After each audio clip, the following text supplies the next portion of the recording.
Étudiantes, étudiants, parents d'élèves, nouveaux bacheliers, vous recherchez une école adéquate de formation professionnelle et pratique pour vos études supérieures? Une seule référence, ESAE. ESAE vous offre des demi-bourses et réductions dans toutes ces filières. Waouh! Payez 300 000 au lieu de 550 000 en licence 1, 2 et 3 en journalisme, réalisation, sciences de gestion, administration des affaires, sciences économiques et sciences juridiques. En master 1 et 2, 670 000 en journalisme et 550 000 en sciences de gestion et administration des affaires au lieu de 1 070 000. Écoutez, pour les 100 premières inscriptions en administration générale et administration des finances, payez 450 000 au lieu de 550 000 pour la licence 1, 2 et 3. En master 1 et 2, payez 870 000 au lieu de 1 070 000. Alors, rendez-vous vite à ESAE pour la rentrée académique 2021-2022. Les deuxième et troisième années démarrent le 20 septembre 2021 et la première année le 11 octobre 2021. Informations et renseignements, ESAE Cotonou, 3e rue à droite en quittant le carrefour Jadot pour la BIBE Jéricho. Téléphone 96 80 55 11 ou 98 98 14 00 ou encore 90 93 65 21. ESAE, l'excellence à un an. Dimanche 14 novembre de l'an 2021, chers amis internautes, bonjour et bon réveil dominical, bienvenue sur l'invité. À partir du 1er janvier 2022, l'assurance maladie devient obligatoire au Bénin.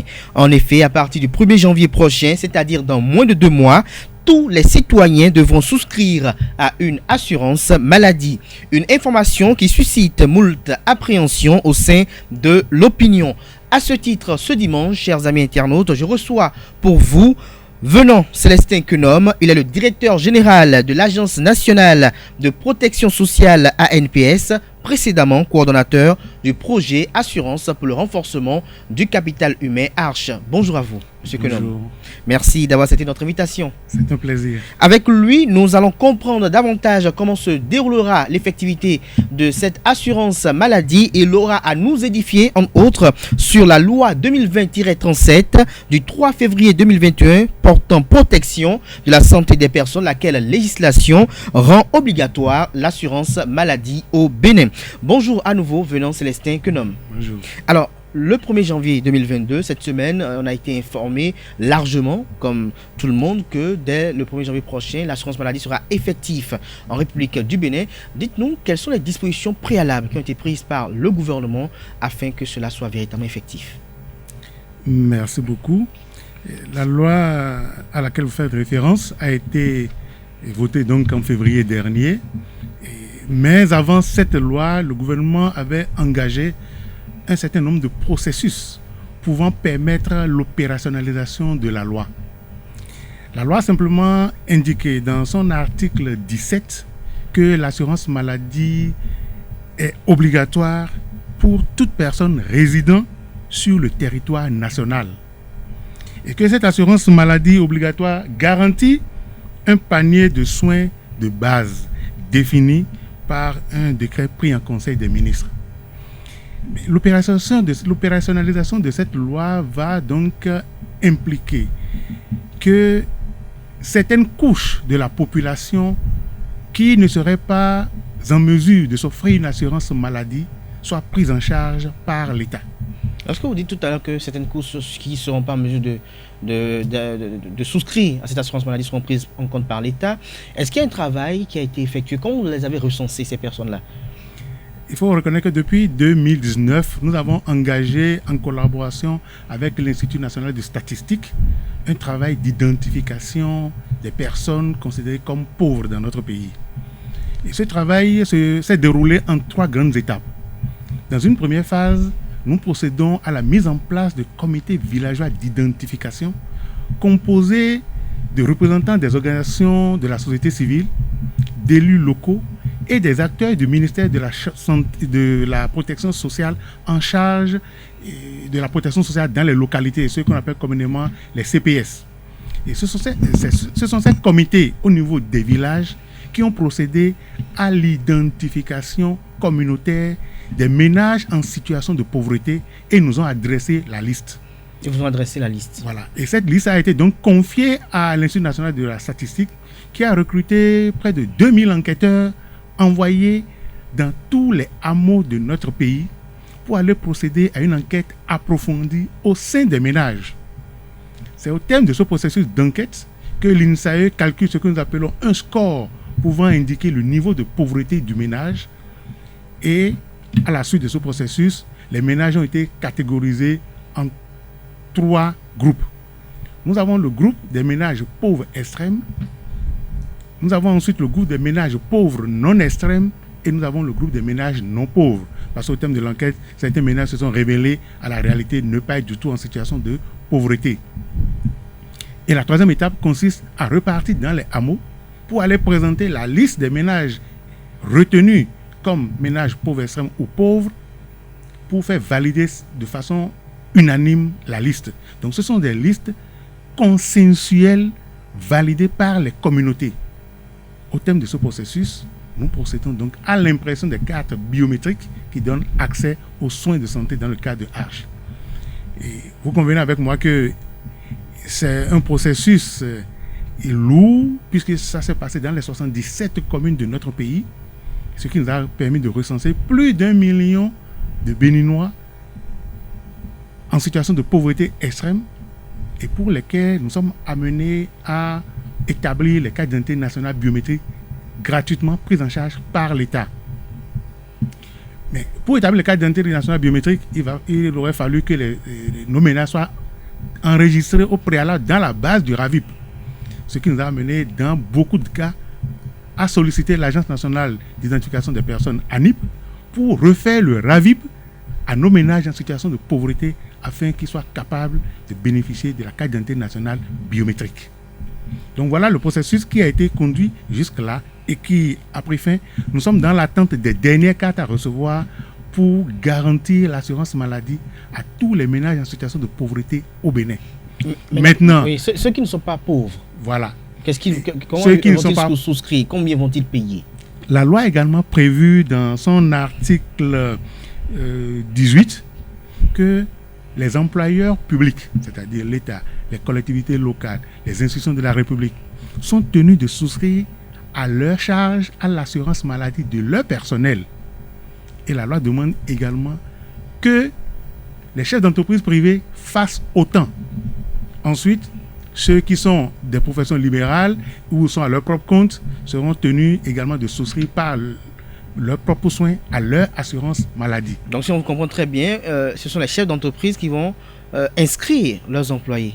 Exactement, les chefs d'entreprise seront obligés à partir de janvier prochain de prendre l'assurance maladie en ce qui concerne le panier de soins de base gratuitement à leurs employés. Et l'État donne l'exemple en prenant en charge ceux qui relèvent de ces prérogatives. Maintenant, lorsque je ne suis pas fonctionnaire d'une entreprise et que je ne suis pas pauvre, que je réside au Bénin, pour souscrire à ce régime d'assurance maladie, je dois payer combien en termes clairs? Aujourd'hui, est-ce qu'il y a un montant qui a été déjà défini? Non, aujourd'hui, je ne peux pas vous parler de coûts. Est-ce qu'il y a une majoration? Nous avons calculé, nous avons procédé à une étude actuarielle en bonne et due forme qui nous a permis d'identifier le coût correspondant au panier de soins retenu. Et ce processus a été testé au cours d'une phase pilote qui nous a permis donc de valider ces coûts. Mais l'État peut décider de réduire, de subventionner ce coût pour les populations. Donc il ne sert à rien aujourd'hui de vous avancer des idées de coûts. Il y a un processus, c'est un décret qui va fixer le coût auquel le panier de soins serait administré à toute la population. Lorsque vous dites qu'un décret va fixer, est-ce que ce sera le même coût pour tout le monde?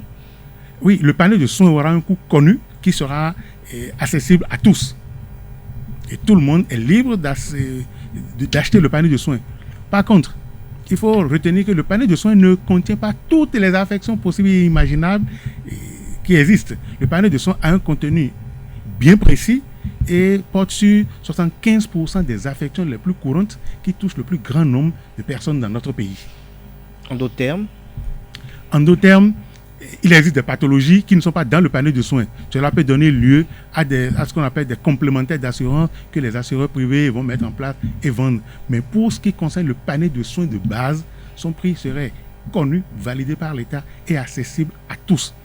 On peut venir au niveau de l'Agence nationale de protection sociale pour souscrire à son assurance maladie, comme on peut se rendre dans une compagnie d'assurance privée qui seront autorisées à vendre le panier de soins de base aux conditions définies par l'État.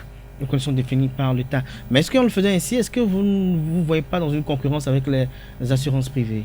Pas du tout. Qui proposaient déjà des services du genre, par exemple? Non, pas du tout. Ce ne sera pas une concurrence. Au contraire, il y aura une complémentarité parfaite.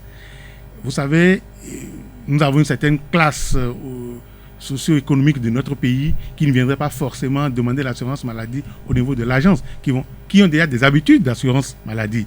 Ils vont probablement continuer auprès de ces assureurs à souscrire à leur assurance maladie, puisque eux, ils en ont déjà l'habitude. Ils en ont déjà l'habitude. Mais quel est le travail préalable de sensibilisation qui a été effectué?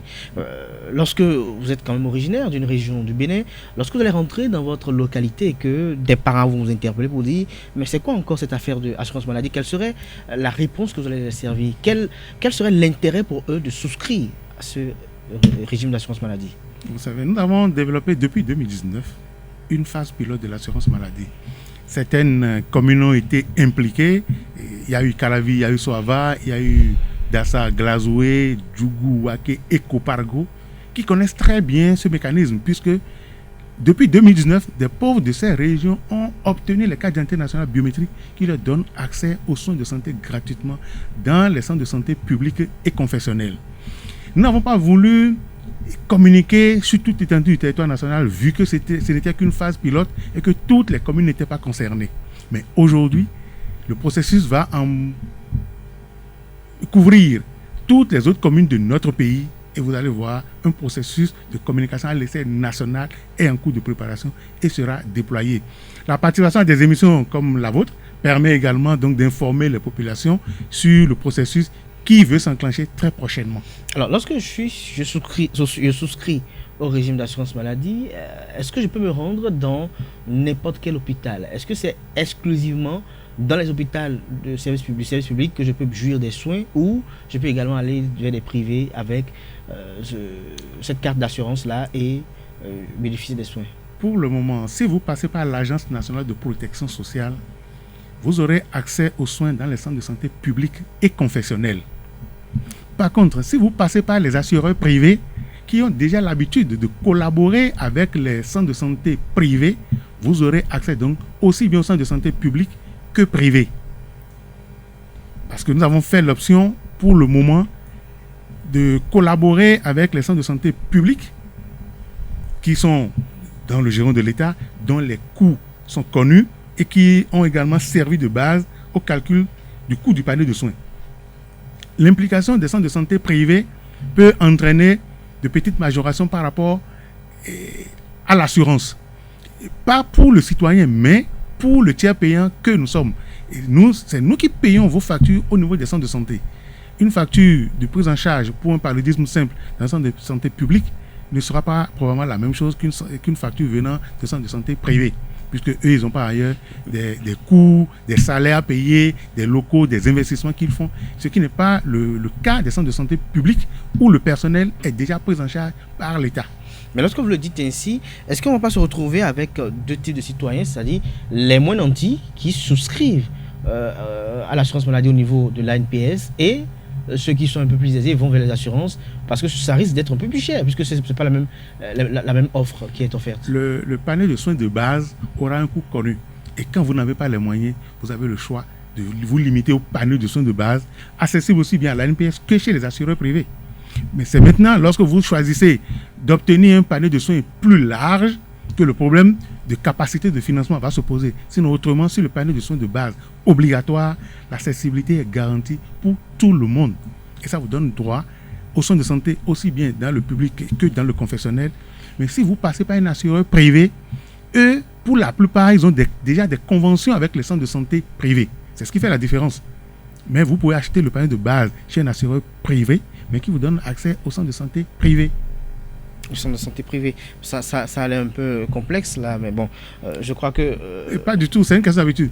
Pour que l'ANPS rentre en convention et puisse envoyer ses bénéficiaires dans les centres de santé privés, il va falloir signer des conventions, il va falloir s'entendre sur le coût de prise en charge de chaque affection. Or, avec les centres de santé publics, c'est l'État qui garantit Et du coup, les tarifs sont connus et homologués par l'État. Les tarifs sont connus et homologués par l'État. Alors, lorsque nous parlons de l'assurance maladie, ça vient dans un contexte où certains citoyens estiment qu'il y a une morosité économique ambiante et autres. Est-ce que vous pensez que le moment est propice actuellement? Au contraire, le moment est plus qu'indiqué. Vous savez, lorsque vous tombez malade, vous dépensez 10 fois, 3 fois, 10 fois, 20 fois le coût de prise en charge par une assurance maladie. Nous disons généralement que les maladies entraînent des dépenses catastrophiques pour les ménages. Et l'assurance maladie vient exactement pour empêcher que les ménages ne soient contraints à faire des dépenses catastrophiques. Je ne sais pas si vous avez une idée du coût d'une prise en charge d'une césarienne. Lorsque vous êtes confronté à ça, ce que vous dépensez dépasse largement les prix d'une assurance. Lorsque vous avez un accident, des membres cassés, ce que vous dépensez à l'instant dépasse largement le coût d'une prise en charge par une assurance maladie. Et l'assurance maladie, le principe, c'est que tout le monde cotise pour qu'on ait suffisamment d'argent pour prendre en charge ceux qui seront victimes ou ceux qui seront atteints par des pathologies. Donc c'est ça le principe de l'assurance. C'est une solidarité nationale qui se met en place pour permettre à ceux d'entre nous qui malheureusement vont tomber malades au cours de l'année de se faire soigner gratuitement aux frais de nous tous. Et donc c'est ceux qui ne tombent pas malades qui facilitent la vie à ceux qui tombent malades. On ne souhaite à personne de tomber malade, mais lorsque vous tombez malade, vous êtes contraint de dépenser. Et lorsque vous avez payé une assurance maladie comme tout le monde, vous êtes couvert et vous n'allez plus dépenser comme cela pourrait être le cas. Vous n'allez plus dépenser comme cela pourrait être le cas. Est-ce qu'il y a un mécanisme qui a été mis en place pour réglementer cela? Parce que lorsque je sais que aller à l'hôpital désormais c'est gratuit, je peux peut-être en abuser. Alors est-ce qu'il y a un mécanisme qui est mis en place pour contrôler tout cela? Et également une autre question est de savoir, lorsque vous nous parlez d'assurance maladie, dans les contrées où les populations sont très éloignées des dispensaires, des centres de santé, comment ça va se faire à ce niveau-là? Non. Il y a parallèlement un travail qui se fait au niveau du ministère de la Santé pour garantir une qualité de soins, l'accessibilité aux soins, mais également un vaste programme de construction de centres de santé et de mise à niveau des plateaux techniques dans ces centres de santé. Ce qui réduit la difficulté d'accès physique aux centres de santé. Et sur l'autre aspect que vous évoquez, accéder aux soins, dans quelles conditions, mais également la compréhension des populations, oui, pour pouvoir abuser ou ne pas abuser. Vous savez, on a garanti l'accès aux soins. On ne va pas limiter. J'estime ou j'espère que nos compatriotes, de façon fantaisiste, ne vont pas se rendre dans des centres de santé parce que c'est de la gratuité. Non. Il y a des étapes. Vous allez vous faire consulter. Si vous n'avez rien, on va vous remercier gentiment. On n'aura qu'à payer les frais de consultation pour vous. Mais si vous avez une pathologie, vous serez pris en charge en fonction donc du contenu du panier de soins.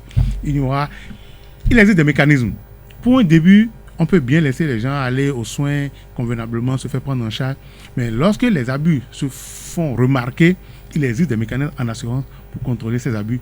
Ce qu'on appelle par exemple des tickets modérateurs. Lorsque vous serez amené à payer un peu avant de bénéficier de la suite des services, vous allez vous rendre compte que ça ne sert à rien d'aller de façon par plaisir se rendre dans un centre de santé pour se faire consulter. Alors tout à l'heure vous avez dit qu'au niveau du ministère de la Santé par exemple, il y a un travail titanesque qui s'abat dans l'envie de faciliter l'accès aux soins des populations.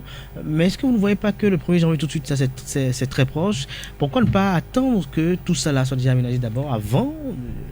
C'est depuis 2017 que le ministère de la Santé a commencé son processus de mise aux normes des centres de santé. Et dans toutes les communes où nous avons lancé les phases pilotes, il y a eu un travail gigantesque qui a été accompli par le ministère de la Santé pour mettre aux normes les centres de santé. Il y a également un programme de recrutement et de redéploiement du personnel de santé pour s'assurer que dans tous nos centres de santé, le personnel qualifié est disponible.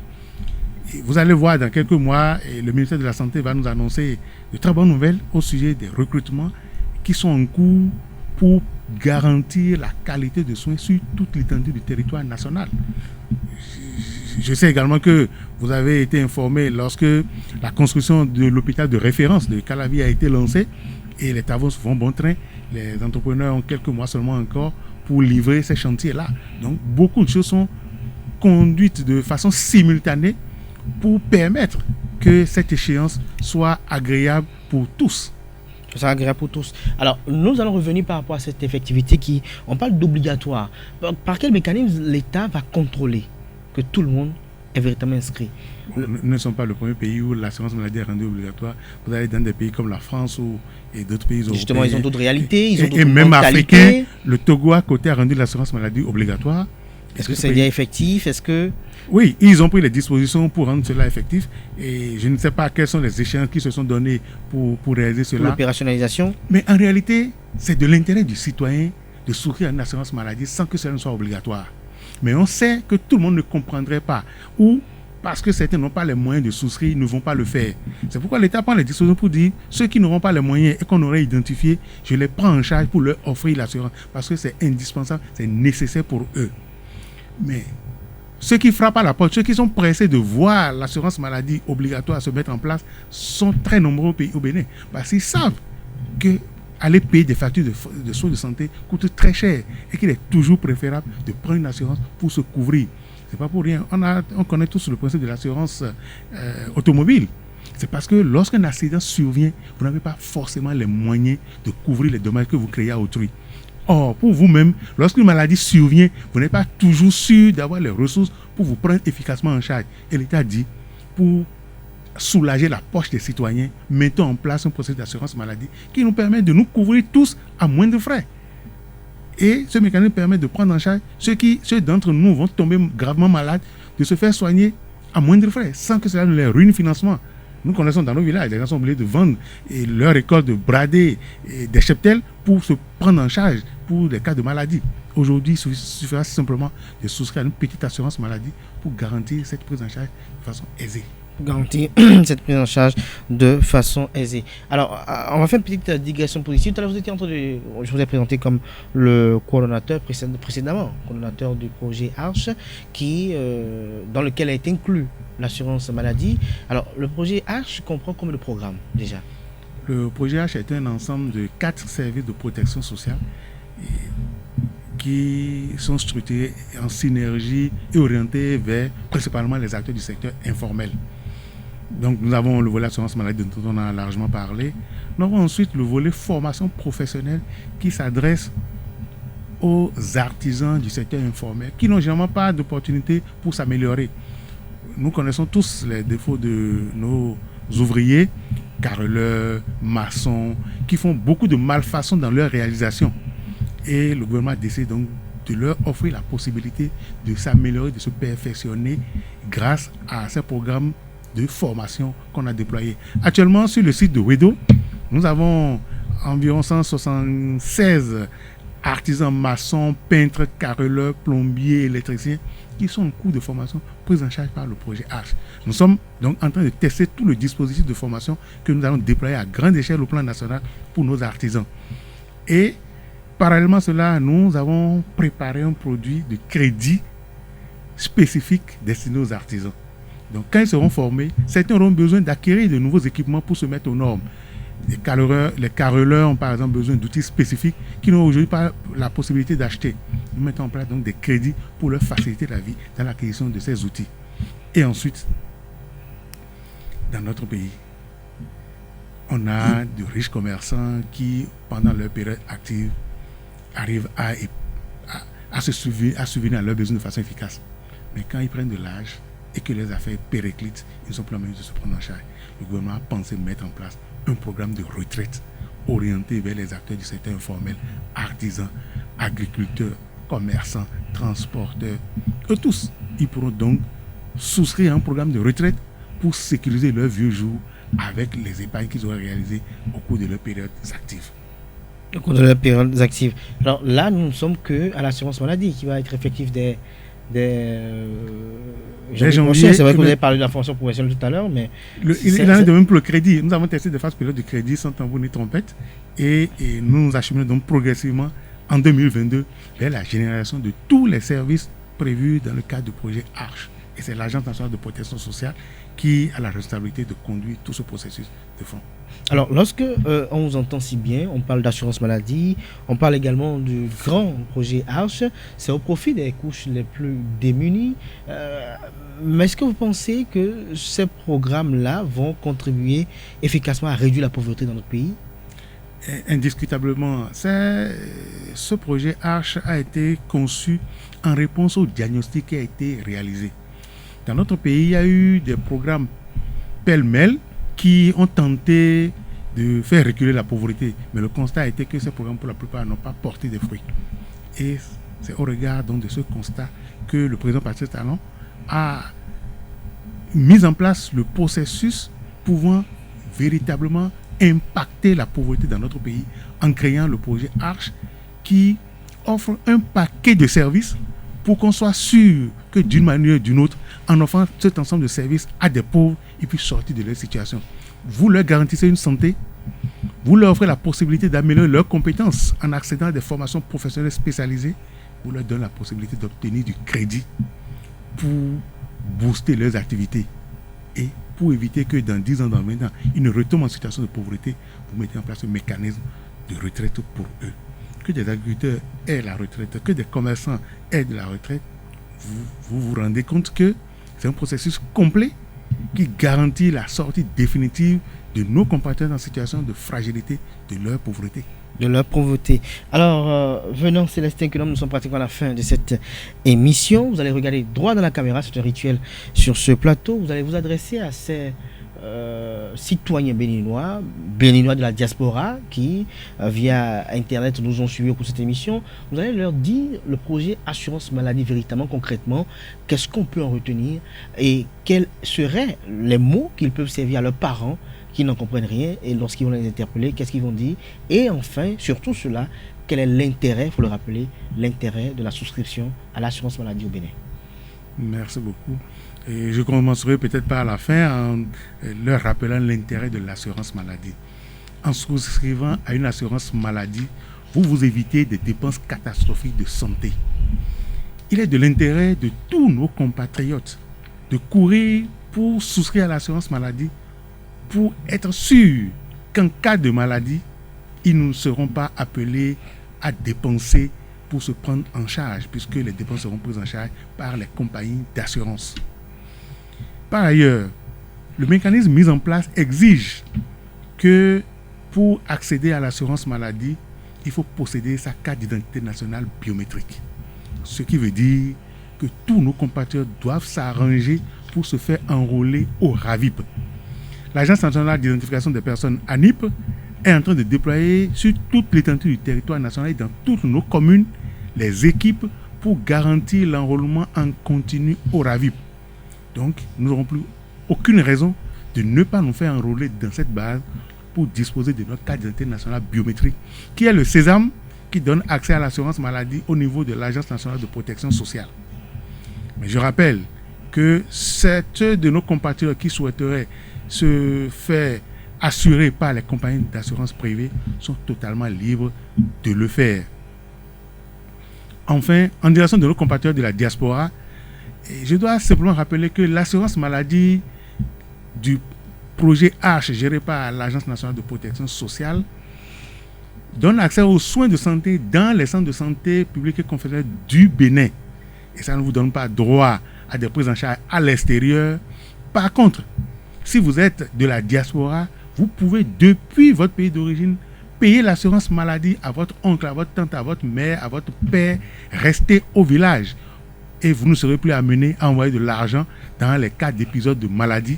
Juste en souscrivant à l'assurance maladie de vos parents restés au pays, vous leur assurez une santé.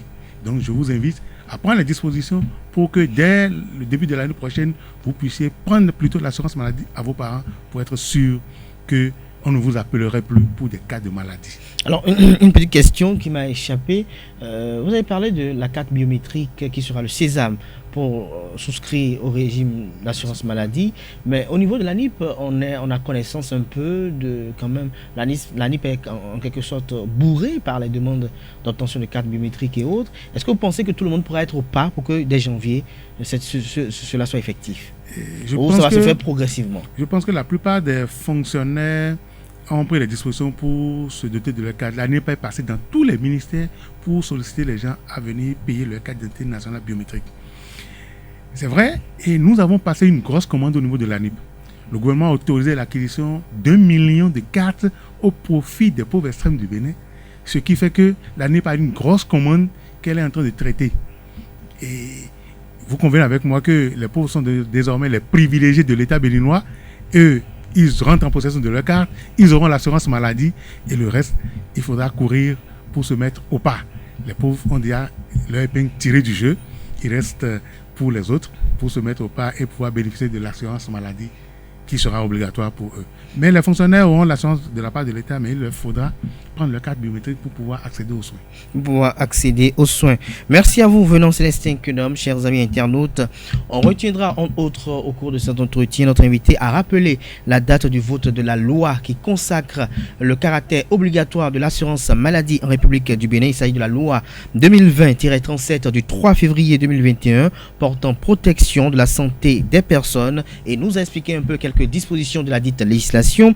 Il a fait savoir qu'il y a eu un processus qui permet l'opérationnalisation de l'assurance maladie au Bénin. Il a argumenté dans ce sens et il a fait savoir que l'assurance maladie est obligatoire pour toute personne résidant sur le territoire national. Il nous a fait également savoir au cours de cette émission que depuis 2019, avec l'INSAE, l'Institut national de la statistique, un travail d'identification a été effectué dans les 77 communes que comporte le Bénin afin d'identifier les pauvres, notamment dans les catégories suivantes: les pauvres extrêmes, les pauvres non extrêmes et les non pauvres.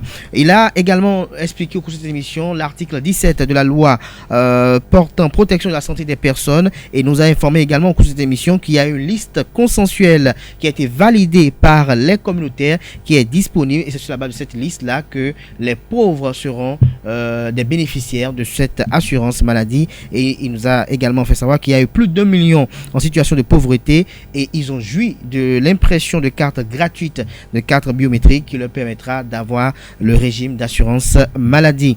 Il a également fait un zoom sur l'article 18 de la dite législation qui consacre la protection de la santé des personnes en République du Bénin. Il nous a fait savoir que les chefs d'entreprise sont tenus de souscrire et d'inscrire leurs employés gratuitement au régime d'assurance maladie, étant donné que l'État lui-même prend en compte gratuitement les pauvres de la République. Il nous a fait savoir qu'un décret va être fixé, va fixer, j'allais dire, le coût de la souscription de paniers de soins. Au cours de cette émission, il nous a également fait savoir que depuis 2019, il y a eu une phase pilote qui a été expérimentée, notamment dans plusieurs communes du pays. Il les a citées au cours de cette émission. Au niveau de l'Agence nationale de la protection sociale, des centres de santé, vous pouvez jouir de l'assurance maladie dans les centres de santé publics et confessionnels. Mais si vous désirez vous rapprocher des assurances, vous aurez quand même droit au centre de santé privé, mais tout au niveau du panier de soins, vous aurez quand même le même coût avec la souscription au niveau de l'ANPS. Il a vanté au cours de cette émission l'intérêt de l'assurance maladie. Il nous a fait savoir que depuis 2017, le ministère de la Santé a entrepris un vaste programme de mise aux normes de nos différents centres de santé. Il annonce, c'est vrai qu'il n'est pas véritablement indiqué, mais il nous a révélé que des recrutements se feront dans les jours à venir pour garantir des soins de qualité sur toute l'étendue du territoire national. Et il a rappelé, martelé, que la carte d'identité biométrique est le sésame qui donnera accès au régime d'assurance maladie. En fin d'émission, et en sa qualité d'ancien coordonnateur du projet Assurance pour le renforcement du capital humain Arche, il nous a fait savoir que ce programme comporte 4 services de protection sociale au profit des acteurs informels. Il s'agit de l'assurance maladie, de la formation professionnelle, du crédit pour les artisans et du programme de retraite. Il a également argumenté dans ce sens. Il nous a fait savoir que certains de ces programmes compris dans le projet Arche sont en phase pilote, et ce projet Arche a été rédigé en fonction d'un diagnostic. J'espère que j'ai été plus ou moins fidèle à vos propos. Parfait. Merci à vous, venant Célestin Quenom. Je rappelle que vous êtes le directeur général de l'Agence nationale de protection sociale ANPS, précédemment coordonnateur du projet Assurance pour le renforcement du capital humain Arche. Vous étiez sur ce plateau pour nous édifier au sujet de l'effectivité à compter du 1er janvier 2022 de l'assurance maladie en République du Bénin qui devient obligatoire. Merci d'avoir accepté notre invitation. Merci d'être passé sur Oser TV. C'est moi. Merci. J'espère qu'on vous retrouvera incessamment. Merci Avec plaisir. à toutes et à tous pour l'attention. Très bon dimanche et à très bientôt.